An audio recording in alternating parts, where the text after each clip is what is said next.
Hey y'all, I'm back with my June 2021 reading wrap up. Stay tuned. Welcome back to Books with Kimberly. Don't forget to like, comment, share my channel, and subscribe. You guys, I'm going to get right into my June 2021 reading wrap up. I only read 3 books during the month of June, and I really was in a reading slump, and the 3 books that I was reading really took a lot out of me emotionally and when it came to time-wise, because these were books that I was really diving deep into. The first book was Kindred by Octavia E. Butler. I have a standalone review of this book. I enjoyed it even more the second time, and I think Octavia E. Butler's work just grows on you. You learn more from it reading the second time. And I'm not a person who really likes to reread books. My chapter of my sorority asked me to choose a book for everyone to read and to lead a book discussion. And I thought Kindred by Octavia E. Butler was an awesome choice for all of us to read. We had an awesome discussion on Juneteenth, which was beautiful. So we got to talk about this book, which a little bit about what this book is about. This book is about Dana, who is 26 years old, and she is time traveling back to the antebellum South, where she is on a plantation.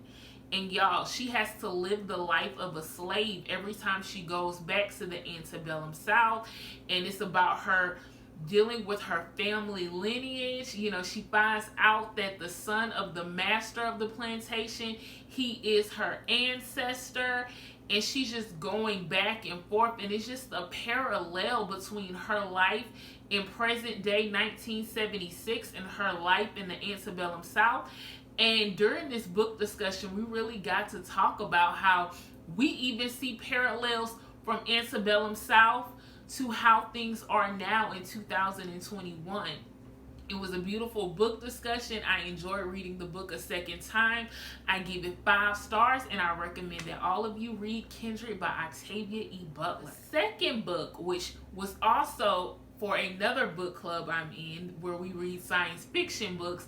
Y'all, these book club picks be taking a lot out of me because I have to really read them in depth in order to, you know, have something to discuss when I meet up with these book clubs. So the second book is The 5th Season by N.K. Jemisin. This book I was unsure about at first because I had, you know, haven't heard the best reviews when it comes to N.K. Jemisin's work. But I must say that I was very, very intrigued by this book. And I know I always say, oh, this book was interesting. But no, this book was really intriguing. This book is told from the perspective of 3 origins. All of them are ladies. One of them is a young girl who is going through the ranks at the Fulcrum, which is the institute which teaches these origins how to control their power.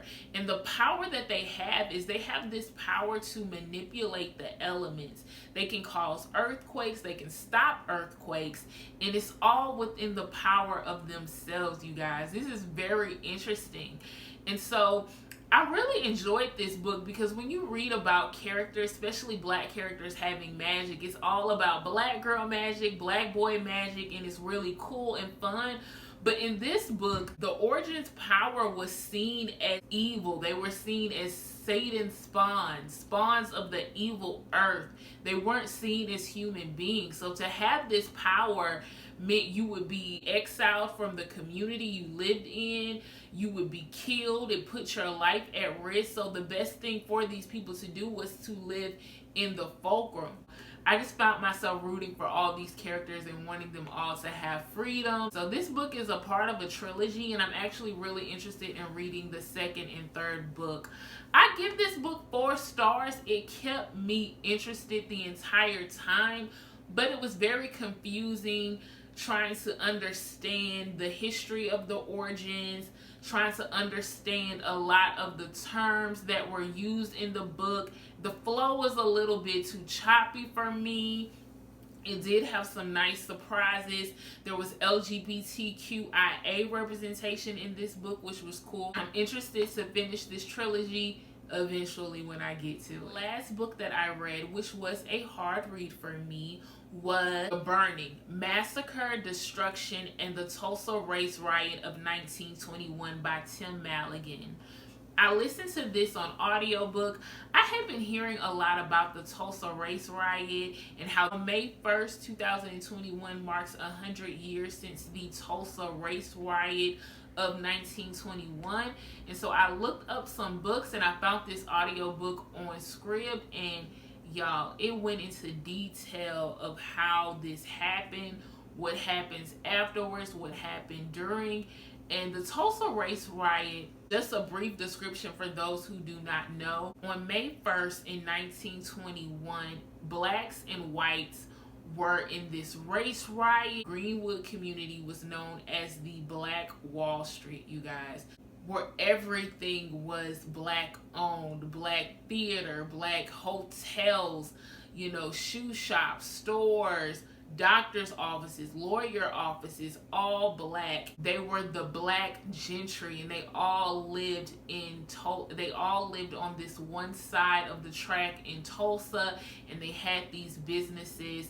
And an occurrence happened which led to white people gathering together, and they attacked these black people. The entire Greenwood community being burnt down by a mob of thousands, like 10,000 whites. I learned a lot reading this book. It was very emotional for me reading this, but it was also very important for me to read, because this is the history that is not told. This story was not told for 50 years.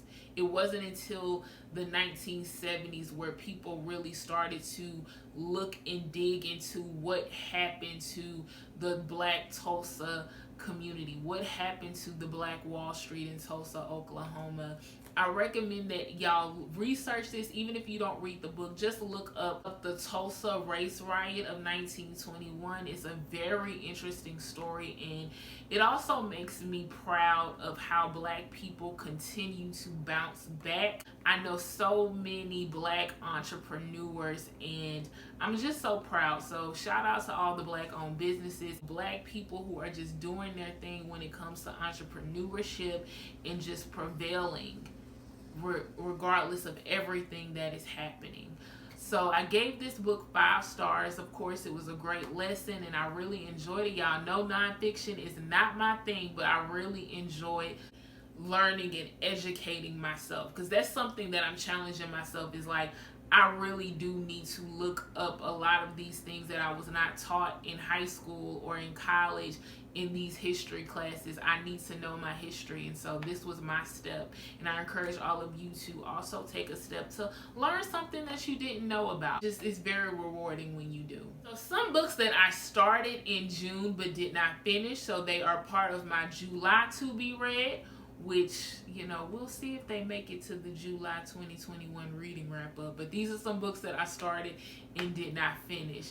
The first book is The Sinner by Simone, and it's a dark romance book. So I'm in the middle of reading that, and that should be wrapped up by July. The next book is The Lion Game by Ruth Ware. This is a thriller book that I've read a few chapters of. Also on my TBR list for July is Moth to a Flame by Ashley Antoinette. This is an urban fiction book that I've heard great things about, so I'm interested in diving into that series. I also need to finish Siege and Storm by Leigh Bardugo, which is the second book in the Shadow and Bone trilogy. And lastly, I will be rereading A Song of Race and Ruin, which I have a standalone review for. Go check that out, by Roseanne A. Brown. I will be reading this book with my book club. That's our science fiction pick. And so I'm interested to dive back into that and, see what it's like rereading it for the second time. You guys, let me know, what did y'all read in June? I hope y'all had a better reading month than I did. I mean, my reading month wasn't that bad. I just didn't read as much fun stuff as I wanted to, but I did read some important books. So check those books out that I read, and thanks again for watching a Books with Kimberly video.